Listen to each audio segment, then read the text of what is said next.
অবোধ বালকরা negative energy মানে জানে না, অথচ নোংরামো কি জিনিস সেটা জানে।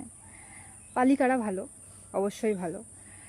নেগেটিভ এনার্জি, আরে বুদ্ধু, নেগেটিভ এনার্জি মানে ভূত পেট কিছু নয়। নেগেটিভ এনার্জি মানে তোমার মধ্যে থাকা ডিপ্রেশন, অ্যাংজাইটি, নার্ভাস ফিল করা, ঠিকঠাক ডিসিশান নিতে না জানা, এগুলো হচ্ছে নেগেটিভ এনার্জি।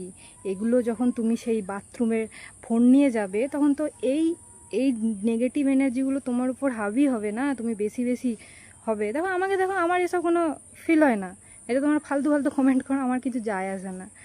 যাই হোক, এটা যদি সাইডেও রাখি, তার থেকে একটা গুরুত্বপূর্ণ বিষয় হচ্ছে নোংরা জায়গায় মোবাইল নিয়ে গিয়ে সেইটা আবার ধর্মীয় স্থানে নিয়ে যাওয়া তো ঠিক নয় বন্ধু। সেই ধর্মীয় স্থান মন্দিরও হতে পারে, মসজিদও হতে পারে, চার্চও হতে পারে। ভেবে দেখবে, নিজের বিবেককে প্রশ্ন করবে, না জানলে বড়দের জিজ্ঞেস করবে, বাড়িতে মা বাবা আছে তো জিজ্ঞেস করবে ঠিক বললেন কিনা। বুদ্ধু কোথাকার।